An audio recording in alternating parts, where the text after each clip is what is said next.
Listen to your heart. Your heart is never wrong. Always face the truth. Your heart won't lead you home. Welcome to Soul Wealth, wealthy conversations that nurture the soul. Get ready for an enlightening conversation that will nurture your soul and help you live your best life. Now, here's your host, Dr. Vicki Johnson. Welcome to Soul Wealth Radio. I am your host, Dr. Vicki Johnson, and once again, so grateful and excited to be back here on dcradio.gov and 96.3 HD4, as well as all other platforms. My guest today was born with a spirit of advocacy and knew at the age of 9 she wanted to be a lawyer. Having what she felt was the gift of gab, my guest would speak up for those that either would not or could not speak up for themselves, and she has carried this same energy into her adult life. Growing up as an only child and working in her grandmother's dry cleaners, my guest is an astute businesswoman. Her grandmother was a significant influence in her life, pushing her to go after her dream of becoming a lawyer. But when it came time to apply to law school, she applied 9 times and was rejected 9 times. She was rejected 9 times. I want to say that again for those of you who give up after not being successful the first time. However, she would not take no for an answer, applied the 10th time, and was accepted.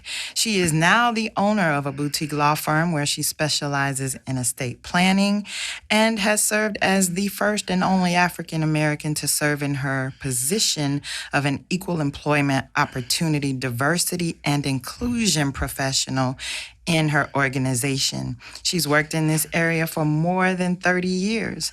She's an international best-selling author, having written 4 books of her own and serving as a contributing writer in more than 19 book projects. She is a mentor, a leader's leader, serving as a coach and confidant to many high-achieving women in ministry and in the marketplace. Holds a Bachelor of Arts in Sociology from Howard University, HU, you know.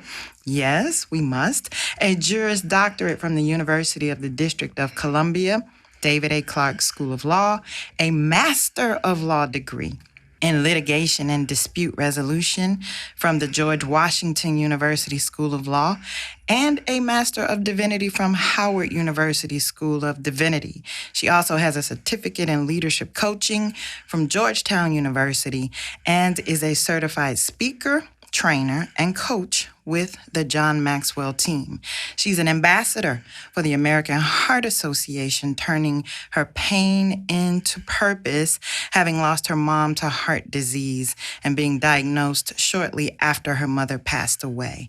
She completed the Women in Leadership program at the prestigious Brookings Institute and also went on to complete the very first women's leadership program at her alma mater, George Washington University.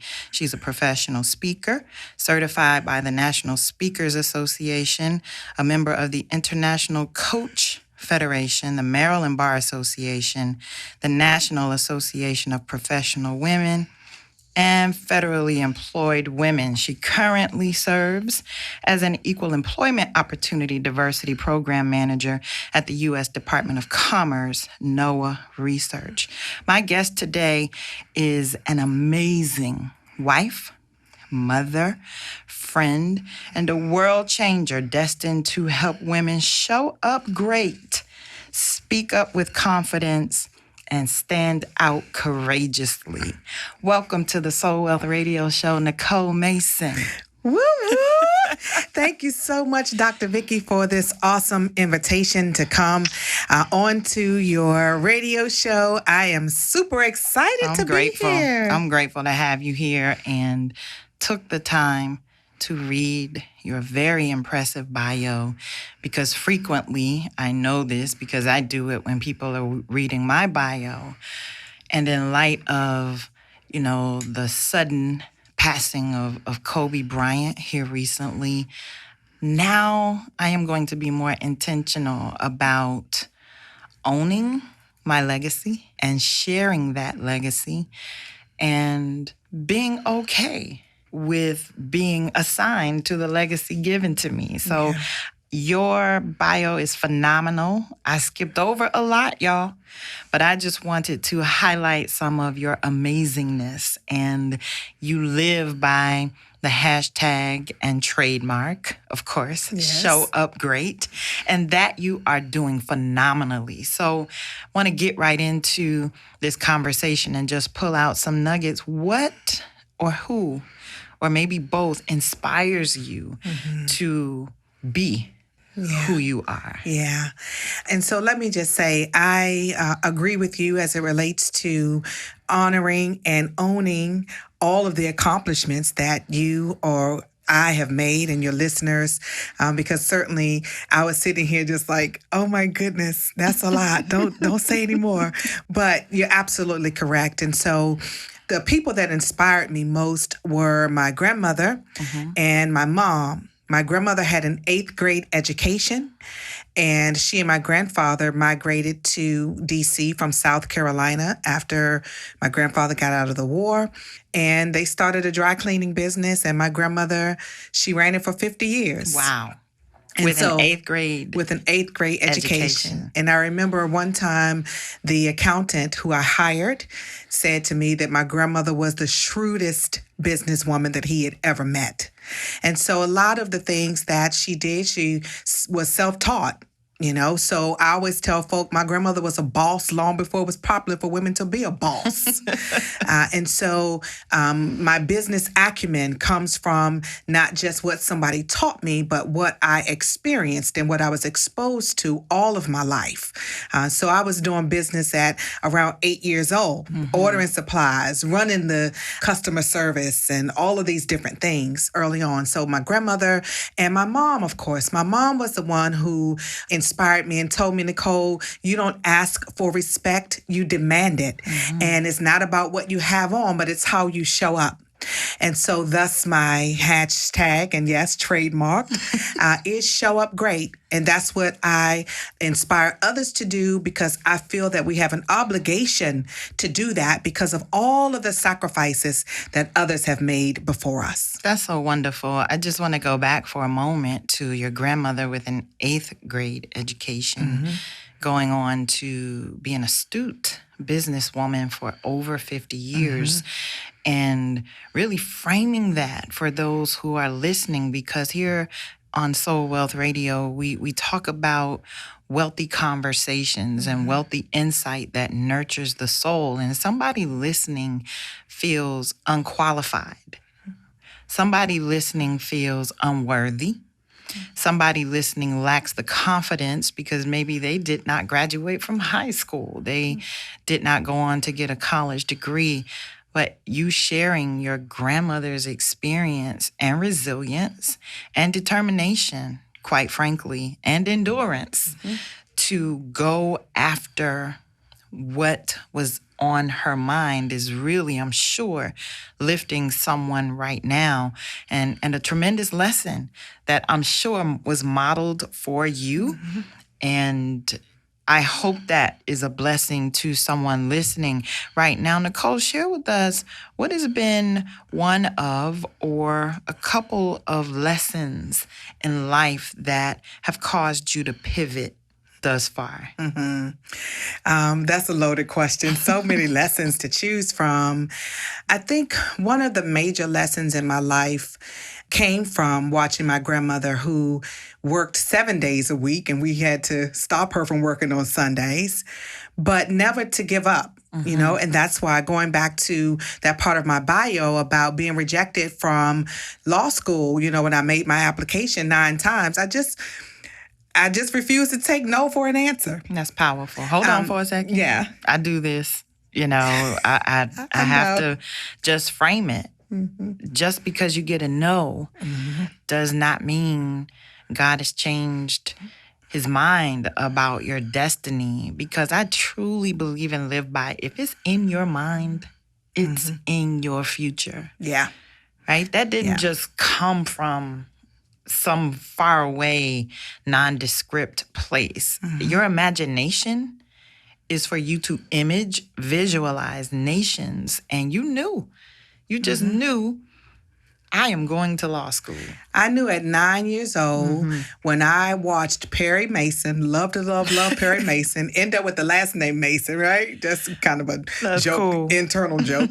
But I loved Perry Mason, particularly at the end when he would have people on the stand and he would ask those questions in rapid succession and they would confess from the pressure. I was like, oh, something about that just resonated so deeply with me. But of course, going on through life, I realized that God had given me a voice to speak up for other people. And so, of course, that got me in a lot of fights because I was always into situations that my mother would say didn't have anything to do with me, but I felt like they did because, why are they picking on that person or why are they saying that? That's not right. So I've always had a spirit of advocacy and a spirit of justice and equity and equality that carries on to today. And I have, changed the fighters, but I still fight the same.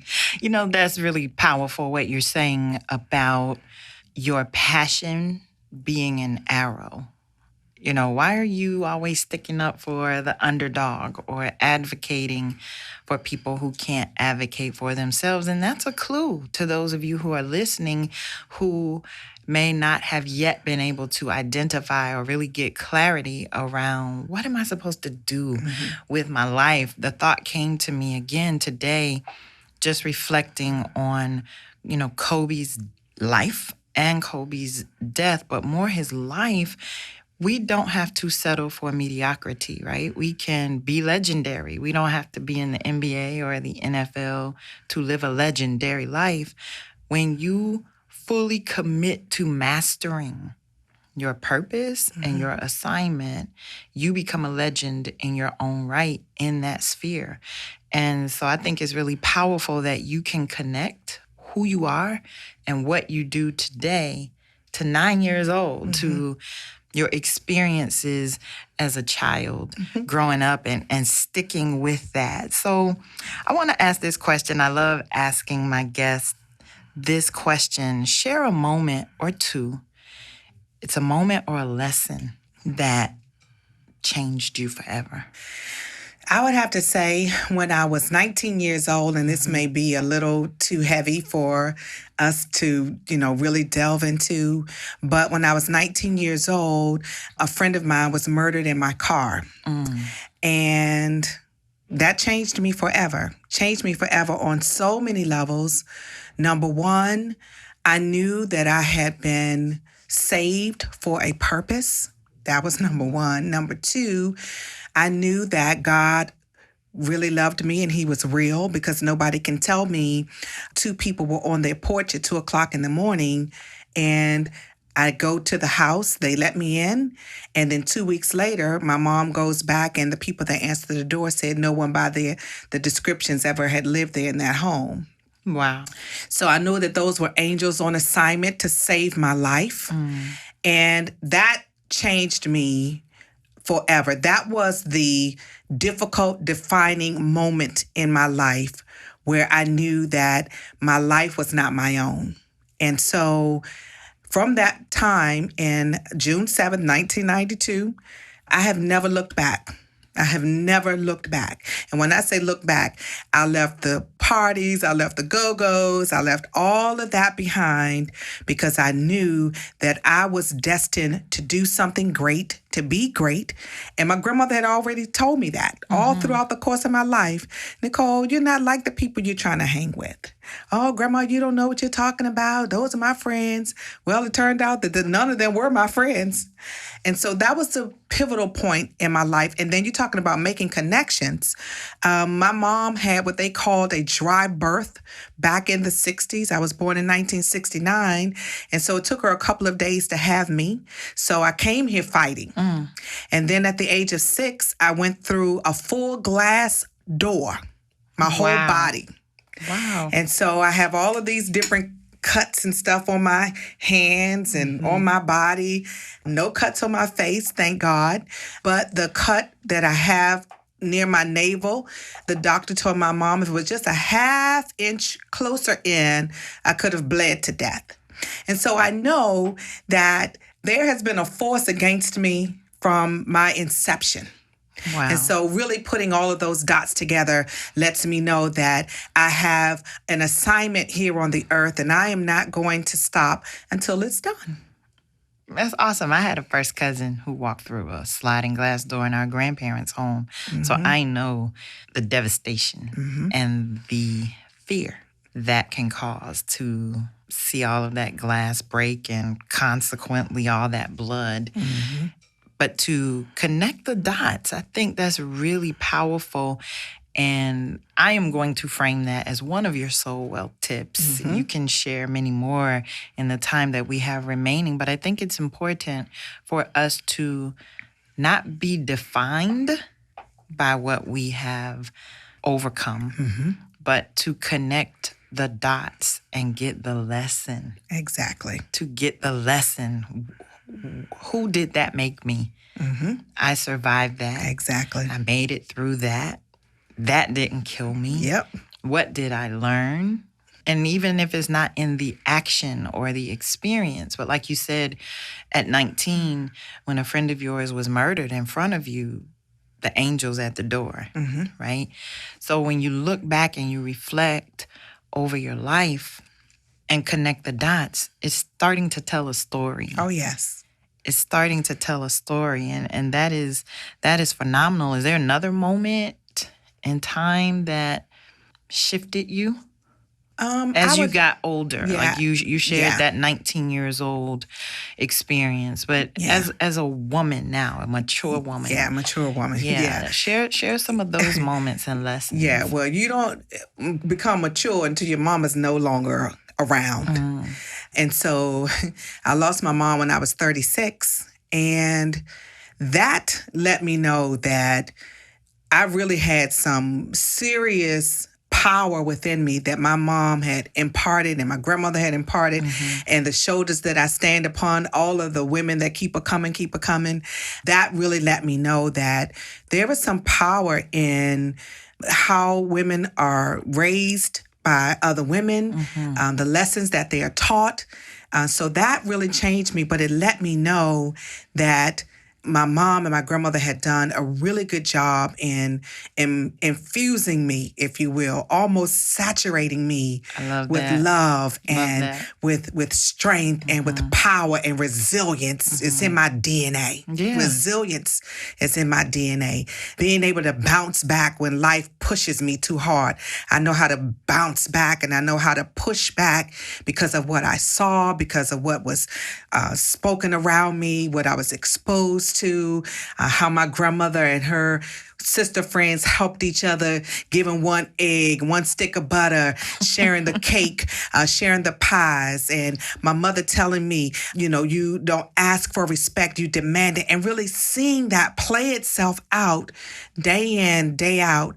And then when they're off the scene, and it's amazing how the mind begins to bring back things and situations that you have forgotten about. Not all the time always good, but really understanding that what they were doing, it was good for you. Yeah. It may not have felt good to you, but it was good for you. But you don't really get that until they're off the scene. Yeah. And so I didn't become a grown woman until my mama was no longer here. Wow. That's powerful. And it's nothing like that grandmama wit, that mother wit. I get that. And to be bathed in such amazing lessons and impartations and insights that you still have, and probably they don't come up until you're in a moment and need that wisdom. Yeah. And that's when it shows up. That's beautiful, Nicole, to be able to concretize all of those lessons and those dots and to bring it into who you are now and what you're doing today. You have an amazing business with multiple streams. You also, like your grandmother, are a businesswoman working in a full-time career that is powerful and in that same flow of advocacy. for the federal government. But I want to just jump in. I got to share this powerful franchise that you have created, Faith for Fiery Trials. Talk about that project. And you're on volume 2 right now and giving voice to other women's experiences of faith under fire and overcoming. So I want you to share that with our listeners today. Talk about that. So that title from the book is actually the first sermon that I preached after I buried my mother and my grandmother. Wow. And so I know already it has a residue of anointing on it. And I knew, really standing up after such a great loss and standing up with power and with conviction and with boldness that God was with me. And so likewise, I want other women to know and understand that it takes faith to get through some of these fiery trials that we find ourselves in life.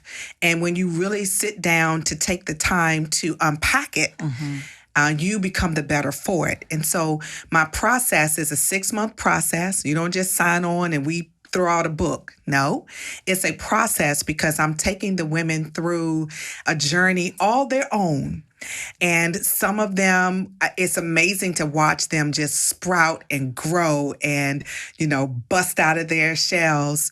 But we are now on volume 2. And I'm really excited about that.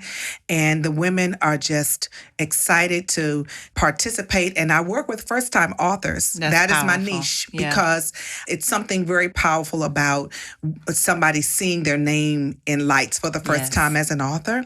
And so that's really beautiful.